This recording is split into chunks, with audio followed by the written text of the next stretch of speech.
उत्तर प्रदेश विधानसभा चुनाव के लिए सपा ने अपनी लाइन जो है वो तैयार कर ली। पार्टी लंबे मंथन के बाद इस नतीजे पर पहुंची है कि किसी भी तरह ओवैसी से दूरी बनाए रखनी है। और अगर बात करें तो पीडीए का नारा देते हुए सॉफ्ट हिंदुत्व के जरिए मतदाताओं को प्रभावित करने के लिए भी समाजवादी पार्टी कहीं ना कहीं चुनावी रण में उतर गई है।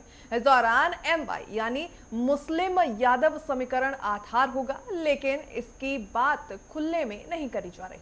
बात करें तो गैर यादव ओबीसी के दूर होने के डर से समाजवादी पार्टी जो है यादव शब्द पर भी ज्यादा जोर नहीं दे रही है। वहीं संभव यह है कि यादवों की झोली में इस बार कम टिकट आए। कुछ मुस्लिम संगठनों, धर्मगुरुओं और पार्टी के मुस्लिम नेताओं के जरिए जीतने पर मुस्लिम को सीएम बनाने की मांग से सपा शीर्ष नेतृत्व जो है असमंजस की स्थिति में पड़ गया है। क्या कुछ ये पूरी राजनीतिक खबर है, रिपोर्ट के जरिए जानिए।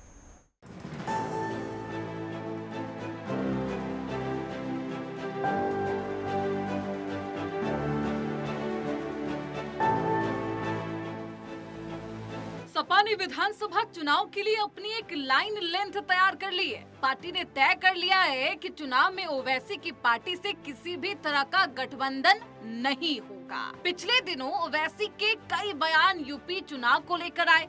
इसमें उन्होंने कहा कि सभी बीजेपी विरोधी पार्टियों को मिलकर चुनावी संग्राम में उतरना चाहिए, यानी कि एक साथ चुनावी ताल ठोकनी चाहिए। सपा ने सॉफ्ट हिंदुत्व के जरिए दूसरे दलों के वोट आधार पर सेंध लगाने की रणनीति बनाई है। साथ ही पीडीए पर जोर देना चाहते हैं। सपा एमवाई यानी कि मुस्लिम यादव को अपना हथियार मानती है, लेकिन पार्टी स्तर पर इस बात के संकेत दिए गए हैं कि इस एमवाई को ज्यादा तूल भी ना दिया जाए।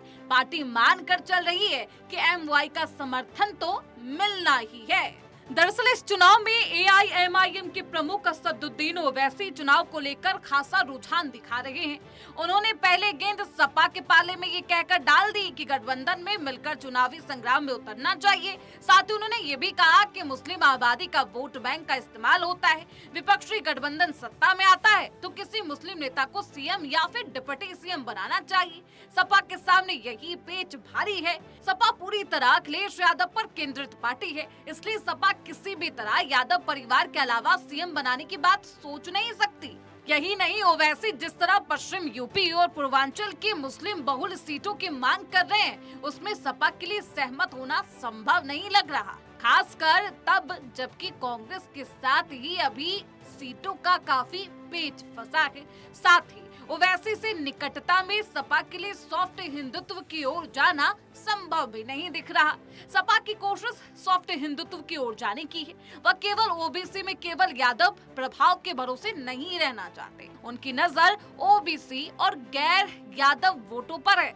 ओबीसी में यादव का प्रतिशत अगर 19% है तो गैर यादव ओबीसी 40% है। अखिलेश यादव को गैर यादव ओबीसी और सवर्ण वोट को अपने पाले में लाने के लिए खासी मशक्कत करनी होगी। ये काम चुनावी भाषणों से सिर्फ संभव नहीं है। गैर यादव ओबीसी में कुर्मी, पटेल, मौर्य, मल्हा, निषाद, जाट बिरादरी को सपा के शामियाने में लाना इतना आसान नहीं है।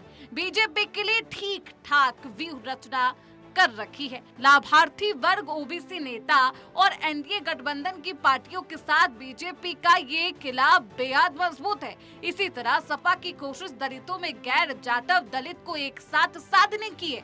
सपा इसलिए पीडीए के नारे को उछाल रही है। साथियों से लगता है कि कांग्रेस का साथ होने से दलितों को उसकी तरफ भी झुकाव आ सकता है, लेकिन इस बार बसपा बेहद तैयार है और चुनावी मैदान में है। यूपी में 55 में से 60% वाला जाटव वोटर बसपा का कोर वोटर माना जाता है।